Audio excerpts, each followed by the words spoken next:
Do you have the attention span of a coked up squirrel? And do you have terminal brain rot? If you answered yes at any point, then I might have a solution for you. Though I will warn you, it is a rather unconventional way of getting your focus and attention back. You see, last week I went to watch this ultra-long 3.5-hour masterpiece of a film called Jeanne Dielman 23 Quai du Commerce 1080 Bruxelles.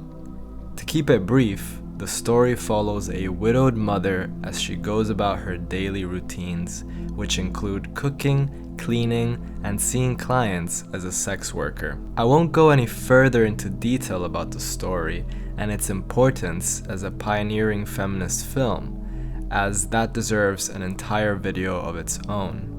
I will only be explaining how it helped me develop a deeper focus. Now, the title itself already gives you an idea of how incredibly long this movie is going to be. But that's not entirely the issue, because I also watched The Brutalist, which was also 3.5 brutally long hours, yet I was on the edge of my seat the whole time.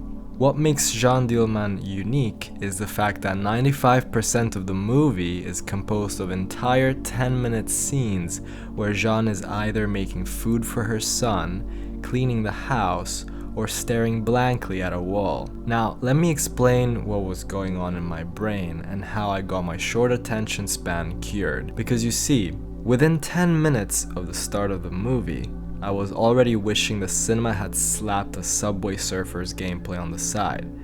And before you film buffs cancel me, I know it's terrible, and I did say the movie is a masterpiece, but my brain just couldn't help it. I mean, just look at my screen time data over the past week. Oh, hell no, man. What the It's not looking good, man. But then, something incredible happened. Let me explain. If we were to portray the entire length of the movie on a timeline, here are the moments where I checked my watch out of general anxiety. Here are all the times in which I checked my phone. Here are all the times in which I zoned out. Right about here, I started thinking about that time I almost got beat up in the south of France. And finally, this is where I started thinking that I was going to make a video about this movie, and how I'd be making a video about me thinking about making a video, thinking about me making a video. Looking at this timeline, you can see that most of the times I was getting distracted were in the beginning. Fundamentally, the pace of the movie didn't really change at any point. The slow and often static scenes were present the entire time. The only thing that was changing was the fact that you could tell from Jeanne's little errors that there were early signs that she was losing it. But these would happen at random points and would be over quickly before she'd regain her composure and continue her task at hand. So why is it that my brain suddenly focused much better? The answer that I could find online was relating to the topic of neuroplasticity of the brain. Now, I'm sure that a lot of you have heard about that term already, but in a nutshell, it is the brain's ability to form new neural connections in response to novel experiences.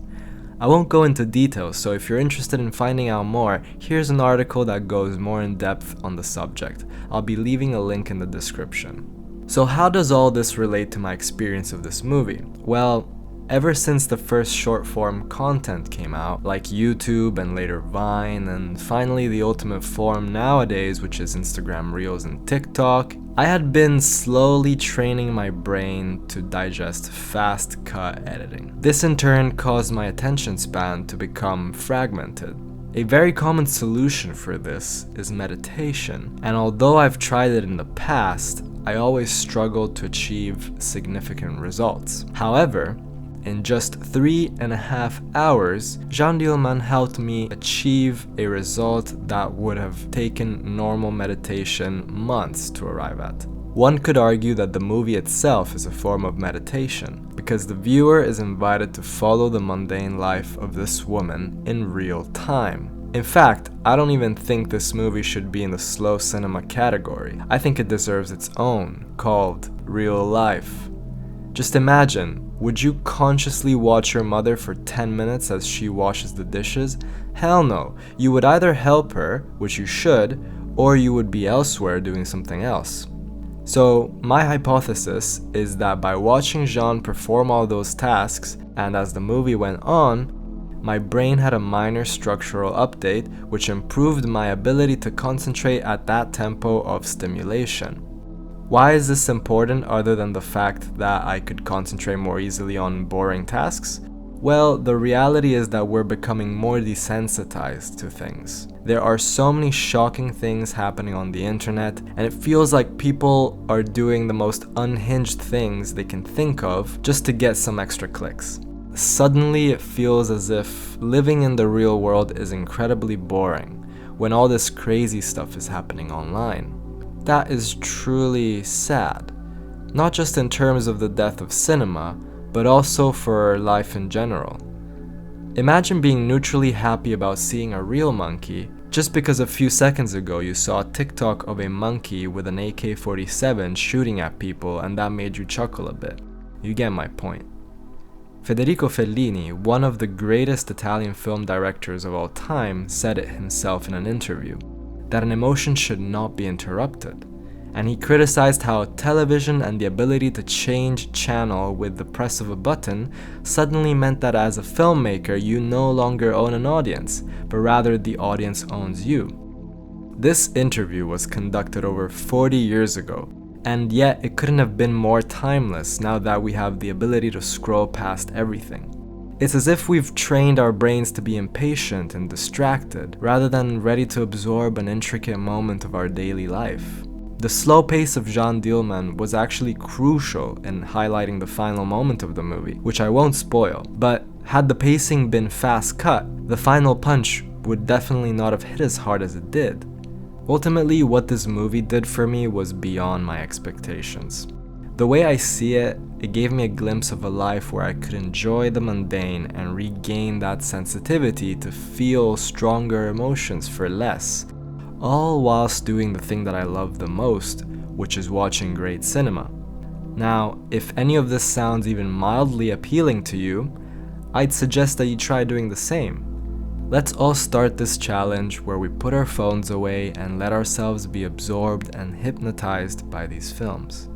Let me know your thoughts about all this in the comments. I'd love to hear your experiences too. I know that my next challenge will be to watch the movie Satan Tango, which is 7 hours long. Wish me luck. And to finish off this video, here's my favorite review about Jeanne Dielman on Letterboxd. Hey guys, thank you for watching my domestic housework ASMR video. My name is Jeanne Dielman, and be sure to like and subscribe if you want to see more content like this. Yeah, that pretty much sums it up.